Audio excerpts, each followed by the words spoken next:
Bismillahirrahmanirrahim. Assalamualaikum warahmatullahi wabarakatuh. Alhamdulillah wassalatu wassalamu ala Rasulillah wa ala alihi wa ashabihi wa mawalah. Fala haula wala quwata illa billah. Allahumma salli ala nabiyyina Muhammad wa ala ali Muhammad. Allahumma inna nas'aluka ilman nafi'a wa rizqan tayyiba wa amalan mutaqabbala. Allahumma la ilma lana illa ma 'allamtana fa'allimna ma yanfa'una wa zidna ilma warzuqna fahma. Rabbi shrah li sadri wa yassir li amri wahlul 'uqdatan min lisani yafqahu qawli. Amma ba'd. Alhamdulillah, wajib kita bersyukur kepada Allah yang masih memberikan kita kesempatan untuk hidup. Semoga kesempatan yang Allah berikan masih bisa kita optimalkan dan bisa kita gunakan untuk memperbanyak bekal dan mengurangi beban, bekal-bekal keimanan untuk pulang dan mengurangi beban-beban dosa agar kita tidak banyak membawa dosa-dosa itu sampai kita berjumpa dengan Allah Subhanahu wa taala. Dan kalau waktu pulang itu tiba, semoga pulang dengan indah dan semoga meninggalkan jejak-jejak yang indah. Amin ya rabbal alamin. Insyaallah hari ini kita akan lanjutkan masih pada pembahasan sifat ibadur rahman, yaitu sifat-sifat hamba-hamba pilihan Allah Subhanahu wa taala. Dan kita sudah masuk pada sifat yang ke-6 insyaallah taala. Tapi sebelum itu, sifat yang kelima kemarin Allah Subhanahu wa taala menyebutkan 3 ciri di dalam satu ayat, di mana Allah Subhanahu wa taala menyebutkan di antara ciri-ciri hamba pilihannya adalah orang-orang yang menjauhi dosa-dosa besar. Ya, dia tidak akan jatuh kepada dosa-dosa yang besar. Jadi di antara ciri-ciri hamba-hamba pilihan mungkin jatuh ke dosa kecil, namun tidak mungkin jatuh ke dosa-dosa besar. Sebagaimana kita tahu para nabi itu pernah jatuh ke dalam dosa, namun mereka tidak mungkin jatuh pada 2 lubang. Jadi para nabi itu tidak mungkin jatuh pada 2 lubang. Lubang yang pertama dosa besar, lubang yang kedua adalah dosa kecil yang bisa mengurangi marwah beliau. Itu para nabi. Ya, Rasul kita SAW pernah melakukan kesalahan, tapi dipastikan kesalahannya bukan dosa besar dan dipastikan juga kesalahannya bukan yang bisa mencoreng marwahnya beliau. Apa maksudnya? Contoh misalnya dosa-dosa yang mengurangi harga diri, zina dan seterusnya, atau misalnya berbohong atas nama agama dan lain-lain, misalnya seperti itu, maka para nabi tidak mungkin jatuh pada kesalahan itu. Nah, di antara ciri-ciri hamba pilihan Allah juga sama. Mereka tidak jatuh pada lubang-lubang dosa besar, alias kalaupun mereka jatuh, pasti jatuh pada dosa kecil yang tidak menjatuhkan harga diri mereka. Makanya Allah sebutkan di ayatnya, walladzina la yad'una ma'allahi ilahan akhar wa la yaqtuluna an-nafsa allati harramallahu illa bil haqq wa la yaznun. 3 dosa besar yang Allah sebutkan dengan urutannya. Pertama, mereka tidak melakukan kesyirikan. Yang kedua, mereka tidak mungkin membunuh nyawa yang tidak sesuai dengan syariat untuk dibunuh. Dan yang ketiga, mereka tidak mungkin berzina. Ini sudah kita bedah bahwa ada 3 konsep di sini. Yang pertama antara hubungan dengan Allah Subhanahu wa taala, yang kedua hubungan dengan manusia, dan yang terakhir adalah hubungannya dengan harga diri. Ya, kita tahu bahwasanya 3 ini berarti menjadi dosa yang mencakup seluruhnya, mewakili seluruh aspek di dalam kehidupan manusia yang harus kita hindari, wal iyadzubillah. Makanya Allah tutup dengan azab yang double. Allah sebutkan wa may yaf'al dzalika yalqa athama. Barang siapa yang melakukan 3 dosa yang tadi disebutkan, mereka akan menjumpai dosanya. Yudha'af lahul adzab. Kata-kata yudha'af artinya Allah lipatkan azab bagi mereka. Jadi Allah lipatkan azabnya, yudha'afu lahul adzab yaumal qiyamah. Allah akan lipatkan azab bagi mereka di hari kiamat, wa yakhlud fihi muhana. Dan Allah akan buat mereka kekal di dalam kehinaan. Itu menandakan bahwasanya Allah Subhanahu wa taala jadikan mereka berlipat azab, lalu juga Allah jadikan mereka kekal di dalam nerakanya Allah Subhanahu wa taala. Ini pertanyaannya adalah kenapa Allah bilang kekal di dalam neraka padahal dosanya itu disebutin ada 3. Syirik, membunuh, dan terakhir adalah zina. Cuma 1 yang bisa membuat orang kekal di dalam neraka dan tidak punya kesempatan Allah ampuni kecuali bertaubat, yaitu syirik. Bagaimana dengan membunuh dan berzina? Kan mereka masih punya kesempatan untuk taubat. Tapi kenapa dalil ini jadi umum menyebutkan 3-tiganya itu akan kekal di dalam neraka? Nah, ini bahasa Al-Quran di mana Allah Subhanahu wa taala menyebutkan ini sebagai ancaman. Meskipun bukan semuanya menjadi ancaman, tapi ini bagian dari ancaman yang telah Allah Subhanahu wa taala siapkan. Faedahnya juga, kalau memang Allah Subhanahu wa taala hanya ingin memberikan azab, buat apa Allah kasih pengecualian illa? Jadi ada istitsna di kalimat berikutnya. Nah, bagi kita yang baca ayat ini, jangan sampai berhenti di wa yakhlud fihi muhana, tapi harus dilanjut illa. Man taba wa amana wa amila amalan salihah. Ini menandakan bahwasanya kalau yang 3 tadi dosa besar itu dilakukan dan sebelum mati orang-orang itu sempat melakukan taba, sempat bertaubat, wa amana dan beriman kembali, wa amila salihah dan mereka melakukan amal saleh, faulaika yubaddilullahu sayyi'atihim hasanat. Maka mereka itu Allah gantikan keburukan-keburukannya dengan kebaikan. Ini saya jadi ingat perkataan Imam Ibnul Qayyim rahimahullah taala. Beliau ketika menafsirkan ayat ya ibadi menafsirkan qul ya ibadiyalladzina asrafu ala anfusihim la taqnatu mir rahmatillah. Beliau bilang bahwa ma akramaka ya Allah, betapa mulia, betapa baiknya Engkau ya Allah. Engkau memanggil kami, Engkau juga mengampuni dosa kami, lalu Engkau mengganti dosa kami menjadi kebaikan, lalu Engkau mencintai kami. Ma akramaka ya Allah, betapa mulia dan baiknya Engkau ya Allah. Ini menandakan bahwasanya kebaikan Allah bukan hanya mengampuni, namun juga mengganti segala kesalahan dengan kebaikan-kebaikan. Bayangin ayatnya bunyi yubaddilullahu sayyi'atihim. Allah gantikan, Allah badalkan kesalahan mereka dengan kebaikan. Wa kana Allahu ghafurur rahima. Allah itu Maha Pengampun lagi Maha Penyayang. Yang lebih tinggi dari pengampun adalah penyayang. Tidak semua orang yang memaafkan kita itu berarti dia sayang kembali. Karena gelas yang pecah tidak lagi bisa kembali utuh. Namun Allah Subhanahu wa taala justru memberikan kesempatan, Allah ampuni lalu Allah berikan kasih sayangnya. Tidak mungkin kita jumpai manusia bisa ada di sifat ini. Ketika dia memaafkan belum tentu dia bisa sayang, tapi Allah tidak demikian. Allah justru memaafkan lalu menyayangi kita. Maka yang lebih tinggi dari Ghafurnya Allah adalah rahmannya Allah Subhanahu wa taala. Sekarang kita masuk pada sifat yang ke-6. Bismillah. Allah Subhanahu wa taala sebutkan sifat yang ke-6 adalah bu'duhum an majalisil batil wal munkarat. Jauhnya mereka dari majelis-majelis batil dan kemunkaran. Berarti ciri-ciri yang ke-6, sifat-sifat atau sifat-sifat dari hamba pilihan Allah adalah jauh dari majelis-majelis batil dan munkar. Nanti kita bedakan antara majelis batil dengan munkar.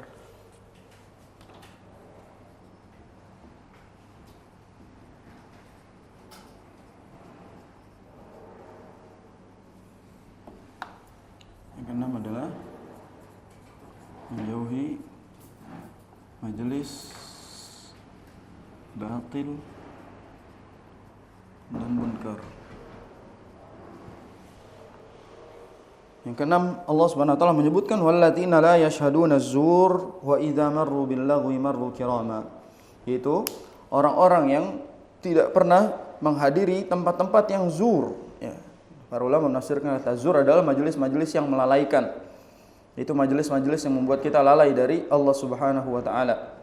Makanya Allah bilang walladzina la yashhaduna az-zur. Makna bahasanya adalah mereka orang-orang yang tidak pernah bersaksi palsu. Makna bahasanya begitu. Tapi di ayat ini maknanya dan mereka lah orang-orang yang tidak pernah memberikan saksi palsu. Wa idza marru bil lagwi marru kirama. Dan apabila mereka bertemu dengan orang-orang, mereka meninggalkan majelis-majelis itu. Ketika mereka melewati majelis-majelis al-laghu, yaitu majelis kelalaian, marru kirama. Mereka akan melewati majelis tersebut. Jadi yang keenam ini sifatnya orang-orang pilihan Allah Subhanahu wa taala tidak pernah menghadiri, mendatangi majelis-majelis batil dan majelis-majelis kemunkaran. Az-zur itu artinya dusta. Az-zur secara bahasa artinya dusta. La yashhaduna az-zur, mereka tidak pernah bersaksi palsu. Tidak pernah memberikan persaksian palsu dan mereka tidak pernah menghadiri tempat-tempat yang isinya al-laghu. Lagu itu kelalaian. Wa idza marru bil laghu, kalau mereka melewati tempat yang penuh kelalaian, marru kirama. Mereka lewati dengan cara yang kiram, cara yang baik. Ini menandakan bahwa kita nih kalau udah jadi orang yang ngaji, sudah hijrah dan lain-lain, kalau melewati tempat-tempat yang mungkin maksiat dan lain-lain, lewat itu jangan melakukan dengan cara yang penuh dosa juga. Kadang-kadang kita melewati tempat-tempat orang-orang yang lagi nongkrong dan lain-lain dengan dosa, dengan sinis, dengan ngatain, dengan gibahin. Itu juga cara yang salah. Karena ciri-ciri ibadur rahman adalah marru kirama, mereka lewati dengan cara-cara yang terhormat. Mereka menghormatinya tanpa menghujatnya, tanpa menjatuhkannya, tanpa merasa benar dari yang ada di tempat-tempat tersebut. Memang kita nggak menghadiri tempat itu, tapi kita tidak boleh mengatakan orang yang di dalamnya adalah orang yang hina, misalnya orang yang pemaksiat, orang yang tidak akan diampuni. Apalagi sekarang orang enak banget ngomong jangan pernah duduk sama ahlul bid'ah, ya.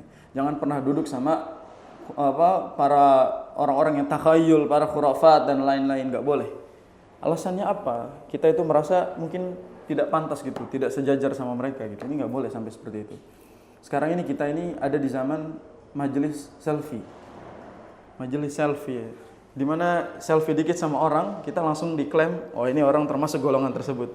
Makanya hadisnya ganti, bukan man tasyabbaha biqaumin, man tasawwara biqaumin fahuwa minhum itu. Barang siapa foto sama suatu kaum, maka dia seolah-olah sama kaum tersebut. Ini muskilan, musibah. Zaman fitnah ini mudah mengklaim orang.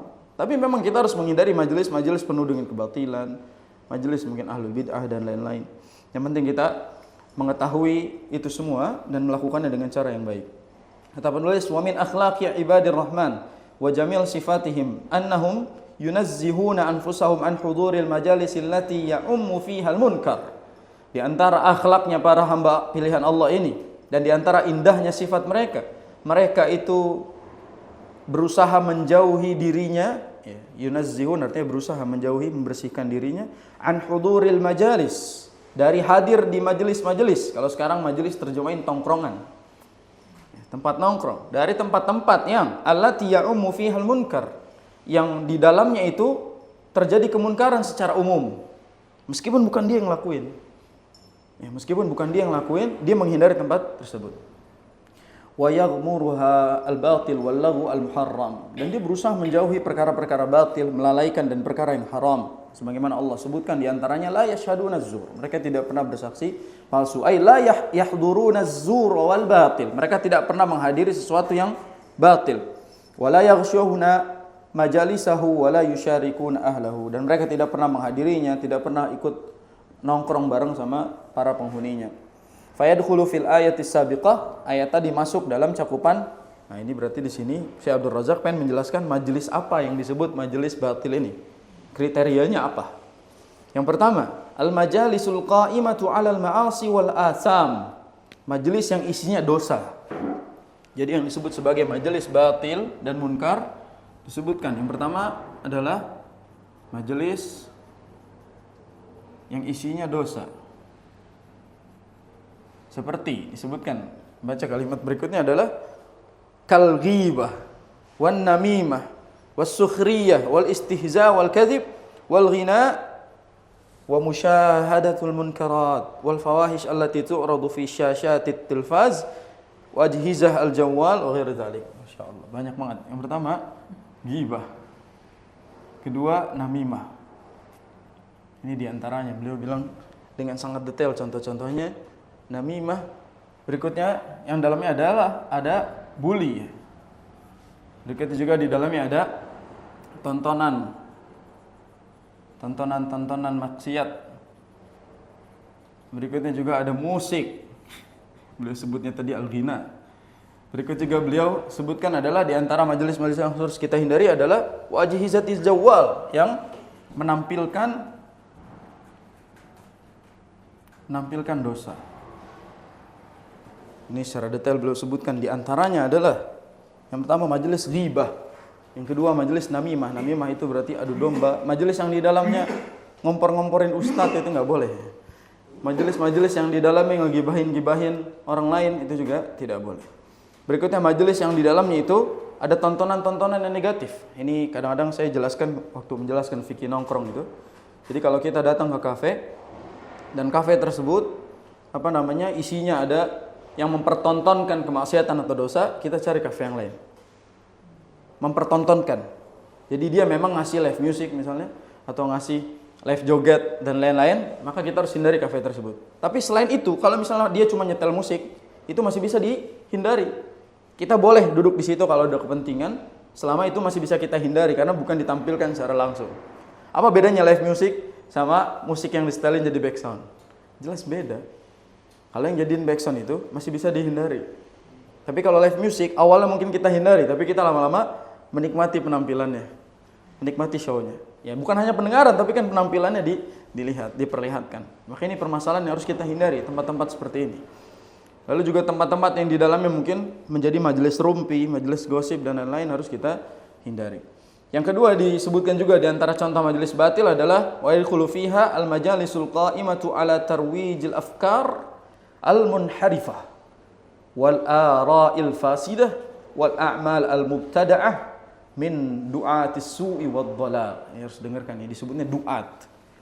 Beliau bilang di antara majelis batil juga adalah majelis yang di dalamnya itu dibahas tentang kesesatan. Majelis sesat. Bahkan orang sekarang dengan bangganya menyebut pemuda tersesat itu. Dia bangga itu jadi pemuda tersesat. Waliyadzubillah. Maka di sini jangan hadiri majelis-majelis yang dalamnya pemikirannya rusak. Atau ada pendapat-pendapat yang merusak. Atau ada amalan-amalan bid'ah disebutin sama penulis. Amalan-amalan bid'ah. Atau ada dai-dai yang mengarahkan pada kesesatan. Berarti nggak boleh nongkrong sama dai yang syubhat, dai yang bid'ah, nggak boleh. Dai-dai yang bisa mendakwahkan perkara-perkara munkar.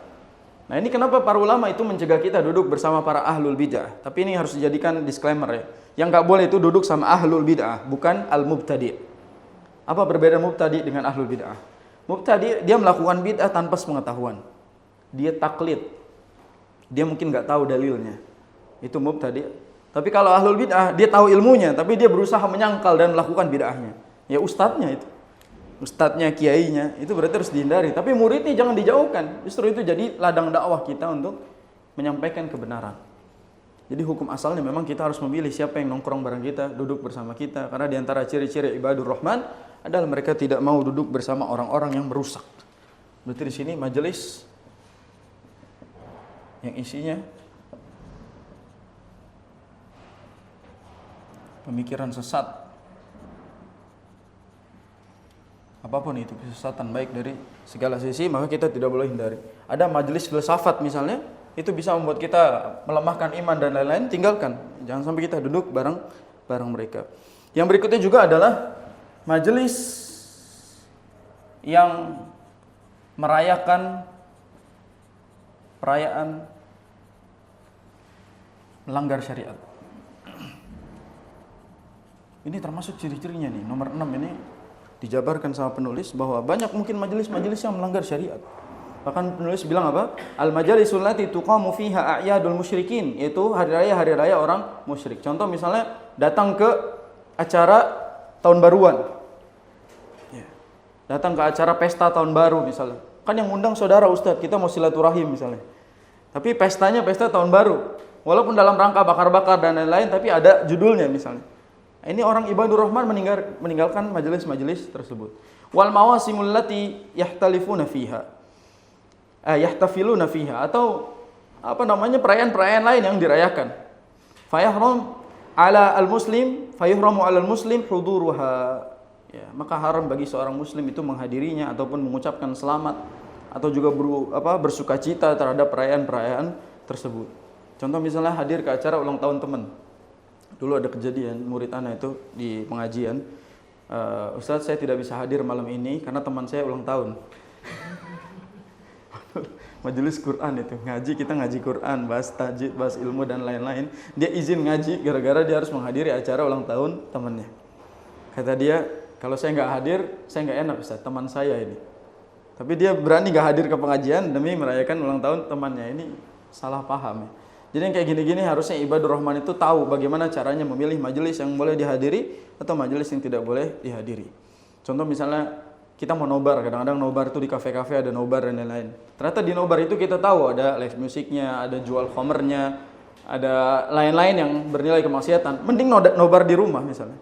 Mending nonton di HP sendirian daripada kita menghadiri tempat-tempat tersebut. Nah mungkin orang bakal bilang, ya itu mah tergantung niat kita, tergantung bagaimana kitanya kan gitu ya alasan kita. Ketahuilah ibadur rahman tahu hatinya lemah. Jadi dia nggak mungkin berani mendatangkan tempat-tempat yang seperti itu karena dia tahu hatinya lemah. Dia mungkin nanti akan terpengaruh di tempat-tempat tersebut. Waliyadzubillah. Itu alasannya kenapa saya lihat pendapatnya Syekh Abdul Razak itu melarang kita menghadiri tempat-tempat yang bernilai maksiat meskipun sifatnya umum, bukan khusus. Masih ingat pembahasan tentang beliau mengharamkan nonton di bioskop ya? Alasannya itu bukan karena kita nggak ngapa-ngapain di sana, tapi karena memang secara umum, secara general terjadi kemaksiatan di dalamnya dan kita nggak boleh ada di situ gitu. Itulah sifat ibadur rahman, di mana kita menghindari tempat-tempat yang kita tahu kita lemah di dalamnya. Kita mungkin nggak kuat dalam menghadapi ancaman-ancaman itu semua. Makanya beliau bilang fajami'u ma taqaddam tashmaluhu al-ayah walihada tanawwa'at ibarat as-salaf as-salih fi bayanil murad bizur fil ayah. Oleh karenanya di sini kata beliau banyak perbedaan pendapat di kalangan salaf tentang makna az-zur. Tentang makna az-zur. Jadi banyak perbedaan pendapat makna az-zur dan al-laghu. Az-zur, al-laghu. Az-zur kan tadi diantaranya apa? Majelis bohong, majelis maksiat. Sebenarnya az-zur itu diambil dari kata nama berhala. Jadi zur itu awalnya disebut dari nama berhala, yang mana orang menghadiri majelis itu untuk melakukan kesyirikan. Nah, zur juga para salaf menafsirkan dengan nyanyian, musik. Ya. Terus juga ada permainan-permainan yang menghasilkan maksiat di zaman jahiliyah. Itu makna zur secara umum. Adapun lagu secara umum adalah hal-hal yang melalaikan. Bahasa mudahnya, segala tempat yang melalaikan kita dari Allah Subhanahu wa taala. Anfaedah. Kegiatan yang anfaedah. Kadang-kadang kita memang dianggap kaku, dianggap kudet, dianggap apalah kalau kita nggak mau gabung sama mereka misalnya. Ketahuilah mereka lah yang ibadur rahman itu, dan mereka yang jauh lebih selamat. Bahkan saya sering katakan bahwa mereka yang mungkin hidup tanpa sosmed, mereka lebih selamat dari saya. Karena mereka dia bebas dari majelis-majelis itu. Mungkin kita nggak kemana-mana, tapi sosial media kita isinya majelis. Wala'iyadzubillah, sekarang Instagram itu kita buka, explore secara umum, itu muncul semua yang tidak pernah kita follow, tidak pernah kita klik, tidak pernah kita tonton, tiba-tiba muncul secara umum di situ. Algoritmanya berantakan. Kalau dulu yang muncul adalah apa yang sering kita buka, sekarang semua dimunculkan. Semua dibuat FYP di sosial media. Yang buruk-buruk naik. Adapun konten-konten yang ceramah dan lain itu tersembunyi. Nggak diangkat sama sosial media itu. Emang nggak muncul di followers. Dan buktinya memang beberapa konten-konten kami nggak muncul di beberapa akun orang itu. Mereka bilang nggak pernah muncul. Karena memang tidak dimunculkan. Berusaha untuk tidak dimunculkan, ditampilkan halal maksiat. Berarti kan nggak kemana-mana, datang ke majalis zur juga sama gitu. Di sosial media. Kita nggak kemana-mana, tapi bisa ada di tempat-tempat tersebut. Apalagi sekarang Masya Allah, akun-akun gosip banyak. Akun-akun lambe banyak. Itu nimbrung di komentar sama dengan kaidah ini. Masuk ke dalam majalis, Allahu nimbrung-nimbrung di kolom komentar. Apalagi sekarang digibahin orang-orang yang public figure Islami, misalnya para kiai, para ustadz, para tokoh-tokoh Islami. Ini kan banyak kejadian zaman sekarang kayak gitu. Bahkan orang-orang akhirnya banyak melakukan dosa dalam kolom komentar. Wal'iyadzubillah. Fal-Hafidh Ibnu Jarir At-Tabari, Al-Imam At-Tabari dalam tafsirnya, ba'da an saqa aqwal as-salafin ayat, setelah menjabarkan tentang pendapat para salaf tentang ayat ini, beliau mengatakan apa? Fa'ulal aqwal bis-shawab fi ta'wilihi an yuqal walladzina la yashhaduna syai'an minal batil la syirkan wala ghina'an wala kadhiban wala ghairahu wa kullu ma lazimahu ismuz zur li'anna Allah amma fi wasfihi iyyahum annahum la yashhaduna az-zur. Kata Imam At-Tabari, beliau bilang pendapat yang kuat dalam pendapat az-zur ini adalah la yashhaduna syai'an minal batil. Ibadur Rahman tidak pernah menyaksikan, tidak pernah hadir perkara yang batil. Apapun isinya, batil itu umum, dan di bawah itu banyak lagi penjabarannya. Baik itu kesyirikan atau ghina. Ghina artinya apa? Lagu. Ghina itu lagu. Saya nggak tahu ya, apakah kata lagu diambil dari kata al-laghu. Ya. Tapi kalau cocok logi ya mungkin. Tapi secara bahasa apakah lagu diambil dari kata al-laghu? Wallahu a'lam. Ada mungkin orang ahli bahasa yang mengatakan lagu, ya, musik lagu itu diambil dari kata al-laghu. Tapi ini cocok logi ya. Kalau memang secara makna masuk berarti sama maknanya. Harus kita hindari. Wala kadziban, begitu juga kedustaan. Wala ghairahu, ya, semuanya itu masuk dalam kata az-zur. Li'anna Allah amma fi wasfihi iyyahum annahum la yashhaduna az-zur. Allah memberikan kata yang sangat umum, general, itu menandakan bahwasanya perkara-perkara khusus di bawahnya juga ikut pada ayat ini. Fa ibadur rahman la yashhaduna hadhihi al-majalis bi jami'i suwariha. Wa min babi aula an la yaqa minhum zur. Kalau ibadur rahman lewat aja enggak, apalagi masuk gitu. Jadi kalau lewat aja mereka enggak datang, enggak penasaran, apalagi sampai ada di dalamnya. Itulah ibadur rahman. Ya, kalau taman-taman surga berbeda. Rasulullah SAW memberikan idza marartum bi riyadil jannah farta'u. Kalau kalian melewati taman-taman surga, lewat taman-taman surga, farta'u, masuk hadirilah. Majelis surga adalah majelis taman-taman surga adalah majelis ilmu. Itu yang Nabi SAW sampaikan. Wa qaulu ta'ala wa idza marru bil lagwi marru kirama, ketika mereka melewati majelis-majelis tersebut, mereka lewati dengan cara yang baik. Fahum la yaghshawna, mereka tidak pernah mencelanya. Wala ya'tuna syai'an minha qasda. Walakin in qaddara an marra ahadun minhum bi majlisin fihi syai'un min hadhil munkarat awil batil fa innahu yamurru biha mukriman nafsahu anha mu'ridan anha wa mutanazzihan 'anil julusi fiha. Jadi mereka itu kalau melewati tempat-tempat yang seperti ini, mereka pergi dengan tanpa komentar buruk atas tempat itu demi menjaga kehormatan dirinya sendiri. Ya, kalau kita kadang-kadang ya memang nggak datang, tapi kita caci habis orang-orang yang di dalamnya gitu. Memang kita nggak melakukan, tapi kita caci habis orang-orang yang tidak ada di dalamnya. Kayak kajian lah misalnya, banyak di antara kita yang memang udah ngaji itu, dia nganggap orang yang nggak ngaji itu nggak bakalan masuk surga gitu. Orang yang nggak datang ke kajian itu termasuk orang-orang yang mungkin menjauhi majelis ilmu dan lain-lain, padahal belum tentu gitu. Kadang-kadang ini terjadi di kalangan kita semua gitu. Banyak kejadian-kejadian orang nggak mau ngaji lagi gara-gara di majelis ilmu isinya orang-orang yang lambe turah gitu. Orang-orang yang mungkin tajam lisannya banyak. Mungkin kejadian di antara kita juga demikian. Kita nggak mau ngaji lagi gara-gara hal-hal yang membuat kita sakit hati. Waliyadzubillah. Ini jadi dosa baru buat kita. Nah, kita lanjut ke sifat yang ke-7 insyaallah. Itu Allah Subhanahu wa taala sebutkan sifat yang ke-7 dalam ayat walladzina idza dzukiru biayati rabbihim lam yakhirru 'alaiha summan wa umyana. Jadi sifat yang ke-7 adalah ta'zimuhum li kalamillah wa amaluhum bima fihi. Ya. Bentuk pengagungan mereka kepada ayat-ayat Allah, mereka mengagungkan ayat-ayat Allah, lalu mereka mengamalkan isi-isinya. Begitulah ibadur rahman, mereka sangat mengagungkan ayat Allah dan berusaha mengamalkan sesuai dengan apa yang Allah Subhanahu wa taala firmankan. Ini menandakan bahwasanya orang-orang ini menyambut langsung panggilan Allah dan mengamalkan perintahnya. Kalamullah Subhanahu wa taala sya'nuhu azim. Firman Allah adalah sesuatu yang agung.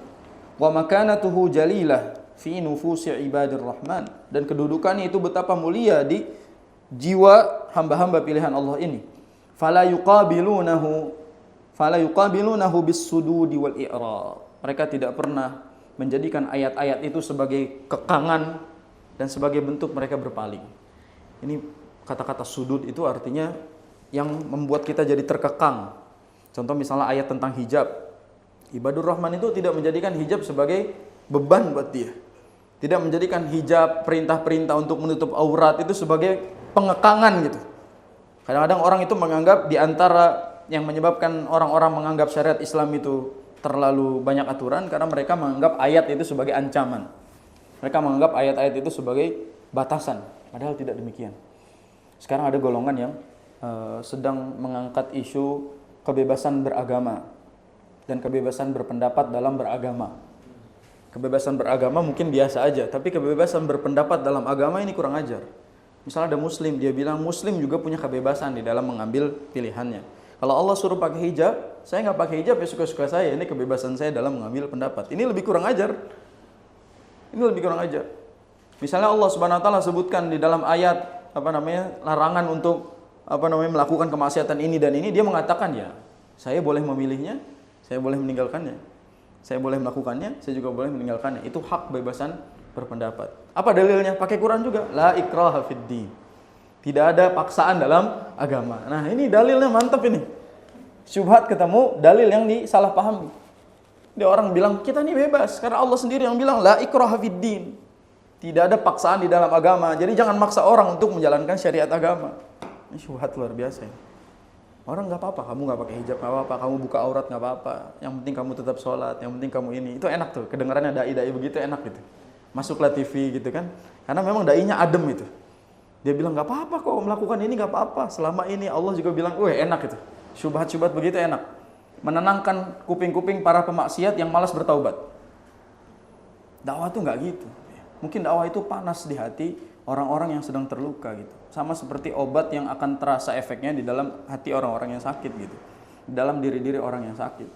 Makanya jangan sampai kita menganggap dakwah itu harus selalu adem, harus selalu tenang. Sekarang dai-dai itu harus dai adem. Ya, dai begini, dai begini. Padahal harus dikasih sekat antara yang hak dengan yang batil. Begitu juga seperti hal-hal seperti ini, kita harus sampaikan bahwa ayat-ayat itu tidak menjadi batasan buat kita. Bal yu'azzimunahu wa yujillunah. Tapi mereka itu mengagungkan ayat-ayat itu dan mereka memuliakannya. Wa yuhsinuna istima'ahu wal intifa' bihi. Dan mereka itu selalu mendengarkan ayat-ayat itu dan mengambil manfaat dari ayat-ayatnya.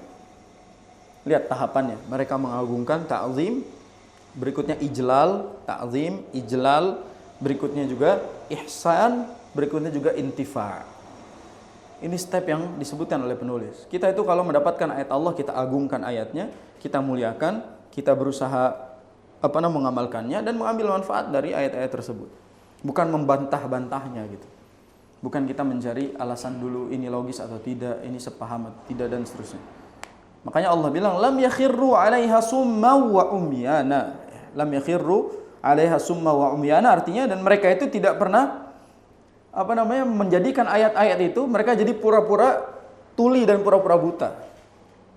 Jadi sum itu di situ adalah tuli. Dan umyan di situ artinya buta. Summun bukmun umyun. Ya, summun bukmun umyun. Mereka itu bisu, mereka juga jadi tuli, mereka itu jadi buta kalau dihadapkan dengan ayat-ayat Allah. Fahum la yarji'un. Mereka nggak akan kembali karena Allah Subhanahu wa taala buat mereka jadi tuli, buat mereka jadi buta, buat mereka jadi bisu dari kebenaran. Wal iyadzubillah. Jadi orang-orang ibadur rahman ini kalau udah ayat Allah, mereka dengar, nggak pura-pura budak gitu. Nggak pura-pura buta. Dikasih ayatnya itu langsung, oh iya benar Allah bilang begitu. Nggak pura-pura langsung bilang, bentar, ini ayatnya sahih apa enggak kan gitu. Orang sekarang gitu ngomongnya. Ini dalil, ya kamu jangan langsung pakai dalil ini, ada dalil yang ini, misalnya gitu. Sekarang ahlul bid'ah dinasihati misalnya, kamu jangan melakukan ini karena Rasul tidak pernah melakukan. Apa mereka bilang? Emang ada dalil larangannya? Emang ada dalil yang melarangnya? Gitu. Terus kalau dikasih dalil, nih dalil Nabi SAW tidak pernah mengerjakan itu. Dia bilang apa? Ini nggak sesuai sama apa yang disampaikan di kitab ini, dikeluarin kitabnya. Kitab lebih tinggi daripada hadis. Orang zaman sekarang itu. Kitab-kitab para ulama lebih tinggikan dibandingkan hadis Nabi SAW yang sahih. Ini musibah kita di zaman ini. Dan ini berat. Sampai orang yang menasihati itu sekarang ada dua bantahannya. Ngajinya kurang jauh, kopinya kurang kental. Ngajinya kurang jauh, kopinya kurang kental. Ya kalau ada orang kita komentar, kita ngasih nasihat, dia bilang apa? Ini orang ngajinya kurang jauh. Ini kopinya kurang kental dan seterusnya. Ada aja bantahan orang-orang itu.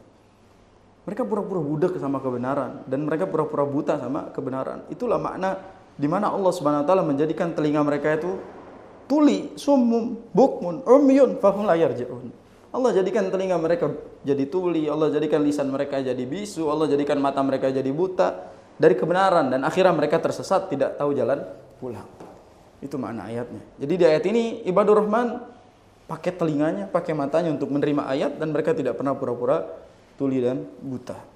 Idza istama'u li kalamir rabbi lam yakunu kal asam alladzi la yasma'u fayantafi'u bil mau'izah. Mereka kalau disampaikan ayat nggak pura-pura budak tuh. Mereka dengarkan. Wakal a'ma atau seperti orang buta, alladzi la yubsir, atau seperti orang buta yang pura-pura nggak lihat. Gitu. Bal hum yuhsinuna al-istima' wa yantafi'una bil mawa'idh wa ya'maluna bi ahkamihi wa hidayatihi. Akan tapi mereka langsung menerimanya dan mengamalkan isinya. Tidak pernah nyari-nyari alasan ini dan itu. Antum tahu orang-orang yang sekarang menolak hijab itu wajib, kan pakai ayat mereka bilang. Pakai ayat, pakai gelar profesor lagi, kurang apa itu? Ya, berat ini. Jadi mereka pura-pura butanya sekarang pakai ilmiah. Saya selalu katakan bahwa keilmiahan tidak disebut ilmiah sampai itu tunduk kepada perintah Allah Subhanahu wa taala. Kalau ada nilai-nilai ilmiah namun tidak tunduk kepada perintah Allah, yakinilah itu bukan nilai-nilai keilmiahan. Ya, jadi jangan menilai ilmiah itu keluar dari lisan pakar, tapi nilailah keilmiahan itu dari lisan orang-orang yang mengucapkan kebenaran meskipun bukan pakar. Nah, ini yang harus kita jadikan pelajaran gitu.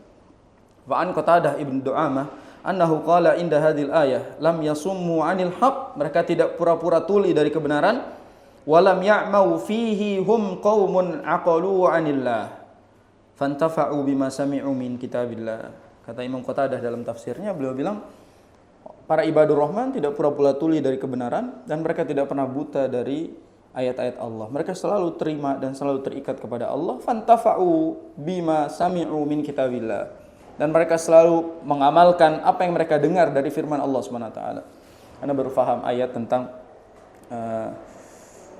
fadzakir in nafa'atiz dzikra. Fadzakir in nafa'atiz dzikra. Sayadzakkaru may yakhsha wa yatajannabuhal ashqa. Lihat, ini ayat dalam ini. Yang nerima kebenaran itu hanya orang-orang yang tahu betul esensi kebenaran itu dari Allah Subhanahu wa taala. Kita itu kalau ngasih nasihat, kasihlah nasihat itu kepada orang yang mau nerima nasihat itu dari Allah Subhanahu wa taala. Tapi kalau orang itu misal sudah tidak terima kebenaran ini datangnya dari Allah dan lain-lain, nggak usah disampaikan. Karena saya dzakkaru may yakhsha wa yatajannabuhul ashqa. Yang akan nerima itu orang-orang yang takut kepada Allah, dan yang akan nolak adalah orang-orang yang berani membangkang kepada Allah Subhanahu wa taala. Ini Nabi itu disuruh oleh Allah Subhanahu wa taala, wahai Muhammad, nasihatilah orang yang takut kepada Allah. Makanya percuma kita dakwahin orang-orang yang tidak takut kepada Allah Subhanahu wa taala. Jangan capek-capekin diri kita gitu. Kadang-kadang dai kita sibuk mendakwahi para petinggi yang jelas-jelas meremehkan kedudukan dai. Sedangkan banyak jamaah-jamaah yang membutuhkan ustadz, dan mereka butuh nasihat-nasihat dari kita. Lebih dekat, lebih butuh, lebih pasti mendengarkannya. Bukankah itu yang pernah Allah tegur pada Nabi kita Muhammad SAW? Tentang dua keadaan di mana ini menjadi objek dakwah yang besar. Satu memiliki kedudukan, yang satu hanya orang buta. Tapi Allah Subhanahu wa taala langsung tegur Nabi, "Innaha tazkirah." Ini peringatan untukmu wahai Muhammad, jangan sampai lakukan ini lagi. Perhatikan orang yang mau peduli sama dakwahmu. Gambaran simpelnya adalah sekarang kalau mau nasihatin orang, kasih dia nasihat kalau dia mau nerima, kalau tidak biarin. Jadi jangan terlalu pusing gitu. Kadang-kadang orang pertanyaan di kajian-kajian itu, "Ustadz, gimana caranya nasihatin teman, dan teman saya ini susah dinasihatin?" Pusing antum. Pusing sendiri ngajak ustadz pusing juga gitu. Sudah cukup. Antum aja pusing, jangan ngajak-ngajak Anda gitu. Jadi ibaratnya kalau yang kayak gitu nggak perlu ditanyakan, sudah biarkan. Kita doakan dia saja kepada Allah Subhanahu wa taala, jangan terlalu diambil pusing. Waqad zammallahu azza wa jal man yatakabbaru ala ayatillahi wa hidayatihi wa ta'khudhuhu al-izzah bil ithmi fayastamirru fi batilihi wa tawa'adahu bi'azabi jahannam. Sungguh Allah Subhanahu wa taala telah mencela orang-orang yang sombong kepada ayat-ayatnya dan petunjuk-petunjuknya. Wa ta'khudhuhu al-izzah bil ithm, dan dia mengambil kemuliaan dengan cara-cara dosa. Fayastamirru fi batilihi, mereka akhirnya berlanjut dalam kebatilannya. Wa tawa'adahu bi'adabi jahannam, dan Allah ancam mereka dengan adab jahannam. Allah berfirman, wa idza qila lahu ittaqillah akhadathul izzatu bil ithm fahasbuhu jahannam wa la bi'sal mihad. Ini Allah sebutkan dalam surat Al-Baqarah ayat 206. Allah berfirman, wa idza qila lahu ittaqillah, ketika dikatakan kepadanya ittaqillah, bertakwa kepada Allah, akhadathul izzatu bil ithm, dia nolak. Dia ingin mencari kebenaran yang lain dengan penolakannya itu. Fahasbuhu jahannam, cukup bagi dia neraka jahannam, wala bi'sal mihad. Dan endingnya ditutup dengan hadis, waqala Nabi sallallahu alaihi wasallam, inna abghadal kalam ila Allah an yaqula ar-rajulu lir-rajuli ittaqillah fayaqulu 'alaika nafsak. Ini dalil yang sering digunakan di poster-poster dakwah ini. Kata Nabi sallallahu alaihi wasallam, seburuk-buruknya perkataan adalah orang yang disampaikan bertakwalah kepada Allah, tapi dia bilang apa? Alaika nafsak, urus saja dirimu sendiri. Jadi alaika nafsak maknanya adalah urus saja urusanmu sendiri. Ini adalah seburuk-buruk perkataan yang Nabi SAW telah sampaikan. Abghadal kalam, ini adalah perkataan yang paling mendatangkan murka Allah Subhanahu wa taala. Yaitu ketika ada seseorang yang menyampaikan bertakwalah kepada Allah, lalu dikatakan alaika nafsak, urus saja dirimu sendiri. Sekarang beda lagi perkataannya. Kita hanya beda jalan dalam melakukan dosa. Kita hanya berbeda jalan dalam melakukan dosa. Kita sebenarnya sama-sama pendosa, tapi kita beda jalan aja. Orang kalau dinasihatin makin pintar ngelesnya, Masya Allah. Dan mereka bilang bahwa apa? Sudahlah, lakum dinukum waliyadin. Lana a'maluna walakum a'malukum. Gitu. Bagi kami amalan kami, bagi kalian amalan kalian. Lihat orang dinasihatin makin beragam aja itu. Ya, urus saja diri lo sendiri misalnya gitu. Urus saja keluarga lo sendiri dan seterusnya. Kadang-kadang sekarang dai itu dibedah semua keburukannya, dicari-cari celahnya itu. Ya, ini dia ustadz, padahal dia begini-begini masa lalunya, padahal dia dulunya begini dan begitu, dibedah semuanya. Ini sebenarnya pengingkaran terhadap dakwah tersebut, dan ini sebenarnya masuk dalam kata alaika nafsak tadi. Jadi bahasa Arabnya urus saja urusan lo, sesuai dengan sabda alaika nafsak, atau di riwayat lain alaika binafsik. Alaika nafsak, urus saja urusan lu sendiri. Ini yang disebutkan oleh penulis menandakan bahwasanya betapa bahayanya kita menolak ajakan kebenaran selama itu benar.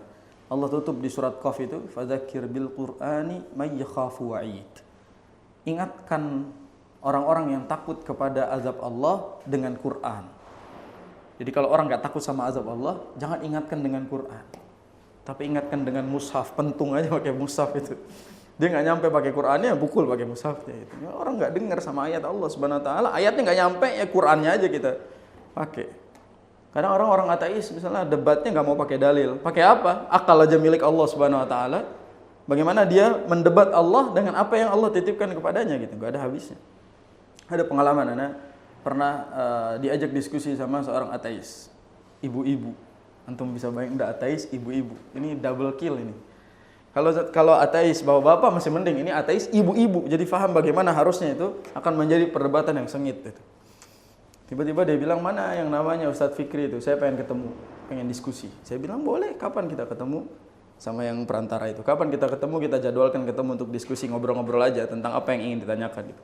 Saya tunggu, kok nggak ada balasan, nggak ada respon. Kemana ini orang? Katanya ngajak ketemu, ngajak diskusi dan lain-lain. Kemana orang?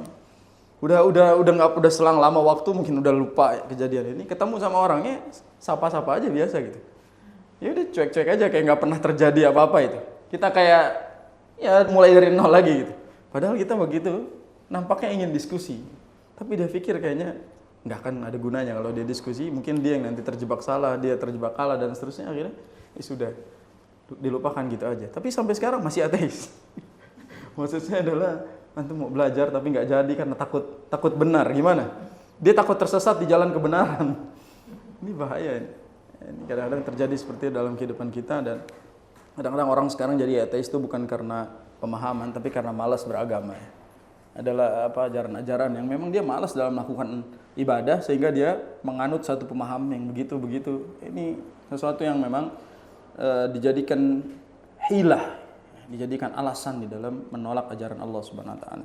Mungkin sampai sini dulu kita selesaikan sifat yang ke-7, yaitu berusaha mengagungkan ayat-ayat Allah dan mengamalkannya. Jadi yang ciri-ciri yang nomor 7 adalah mengagungkan ayat Allah,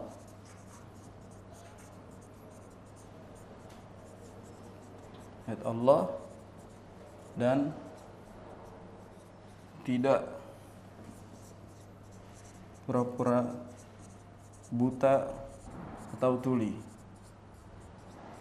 saat dinasihati. Ini poin yang kita dapatkan dari sifat yang ke-7. Insyaallah yang tersisa adalah sifat yang ke-8 dan closing dari kitab ini. Dan closingnya Masya Allah, penulis menutup ayatnya langsung dengan firman Allah Subhanahu wa taala di ayat terakhir surat ini. Dan ini ayat yang dalam banget maknanya, yang mana Allah Subhanahu wa taala menutup ayat ini dengan sangat jelas bagi kita semua. Insyaallah nanti kita bahas di pertemuan berikutnya. Wassallallahu ala nabiyina Muhammadin wa ala alihi wa ashabihi ajma'in. Subhanakallahumma bihamdika asyhadu an la ilaha illa anta astaghfiruka wa atubu ilaik. Assalamualaikum warahmatullahi wabarakatuh.